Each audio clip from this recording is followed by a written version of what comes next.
Okay, so let's see what's coming out in May 2020. Here are Clod of War's top 5 games releasing next month. Coming up first on May the 7th is Megagon Industries' downhill outdoorsy mountain bike time trialer Lonely Mountains Downhill, which is already out on most platforms but is releasing for the Switch on May the 7th. Full disclosure, I kickstarted this way back when, and I'm totally proud to have my name in the credits. I'm going to be double dipping on the Switch because I think that's the perfect platform for it. It has that same kind of trials like instant restart, which is either a good thing or a bad thing depending on how addictive your personality is. Sometimes it's bad with me because I can't stop playing, so that goes some way to telling you how addictive it can be. The controls can be a little bit tricky to start with. They give you 2 options and they can break your brain a little bit. Once you grok them, it's absolutely sublime. It's perfect. It's also equal parts relaxing and infuriating. I can't wait personally. Next up for us, releasing on May the 19th, is Platinum Games' The Wonderful 101 Remastered, which is an absolutely fabulous Wii U game, which never got a fair shout in my opinion. I had it on the Wii U and enjoyed it immensely. It's a little bit of a departure from traditional Platinum games. You control a 101 strong troop of superheroes, quite often at once, creating various different objects and shapes out of it, and it never was anything less than delightful. Slightly controversial for some in that they just launched a Kickstarter to get it launched on Switch just a couple of months back, and now it's releasing, which I guess says that they didn't really need the Kickstarter. I guess maybe for distribution, but it can't have been that far from release anyway. That said, this is Platinum. They've got a lot of goodwill in the bank, so I'm prepared to give them the benefit of the doubt, and I am hugely looking forward to this. And coming out on the same day is Golf with Your Friends, which is coming to PS4, Xbox, and Switch. And it's already out on PC on Steam, I believe. This is the game, yes, that was on Dara O'Brien's Go 8-bit way back in 2017, so it's been in development and early access for quite some time, so it's quite nice to see it coming out now. It's published by Team 17, developed by Blacklight Interactive. It is basically a crazy little crazy golf game, and it looks a hell of a lot of fun. You can have 12-player multiplayer. You can choose from a variety of different modes with lots of different modifiers, ball customization. You can even have hats and a level editor, but that's with Steam Workshop, so I don't know if that's going to be on the Switch or not. But it does look like yet another one that could be perfect for Switch. It certainly looks like a great party game. Next up, we have Maneater, which is certainly the one next month that I'm most intrigued about.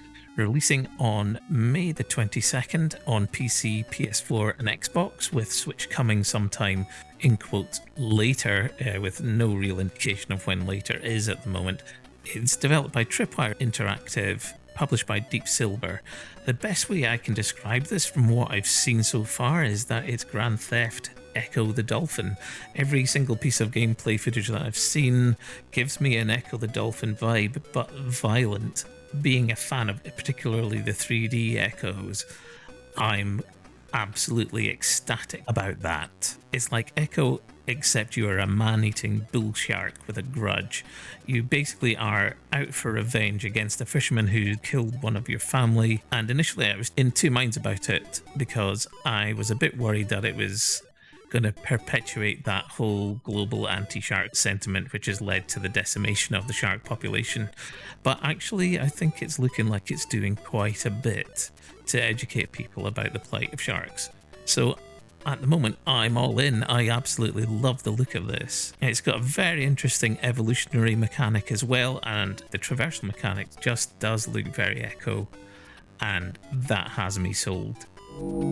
And finally, last on the list, but definitely not least, it's possibly my most anticipated game, even over Maneater, is Minecraft Dungeons, which is coming out on May the 26th, developed by Mojang and published by Xbox Studios. on PC, PS4, Xbox, and Switch. It's a dungeon crawler in the Minecraft universe, but it's Minecraft but pretty, and given that we have just seen Minecraft RTX displayed across the whole of YouTube, I think that's a good thing that they've moved away from the slightly shonky original Minecraft look to something that is more fitting for modern hardware. I'm really loving the look of this in terms of gameplay as well as visuals. I think this is going to be a good family game, and it looks to have enough to keep someone who is used to these kind of dungeon crawlers happy, as well as bringing younger people who might not have played one before in, or even, you know, your granny. It might be enough to bring them on as well. Worth noting that it's free on Game Pass when it launches, so if you've got an Xbox, that's obviously where to go if you've got Game Pass. Crossplay is not enabled to start with. It will be coming at a later date, and as soon as that happens, I'll probably buy the Switch versions as well. We've got a few Switches in this house, so I can see it being quite a lot of fun having, you know, at least one Switch playing while two people play a local co-op on the Xbox. I could see that being a lot of fun. It looks set to be a great family game with something for everyone. It might not have the depth of a PC dungeon romp, but it looks like it's going to really shine in co-op. And that's almost it for me. We've just got a handful of honourable mentions, which I'm not going to go into great detail because they're all re-releases of old games, but we have the Bioshock Collection, the Borderlands Legendary Collection, and XCOM 2 Collection, plus the Xenoblade Chronicles Definitive Edition, all releasing on Switch on the same day as Minecraft Dungeons. That's May the 29th. I can see myself getting pretty much all of those, barring Xenoblade, which I've already got like 3 copies of, but I might actually dip into XCOM 2 on Switch this month, just because I never got around to finishing it on PC. And that's it. That's the Clod of War's top 5 games coming out in May 2020.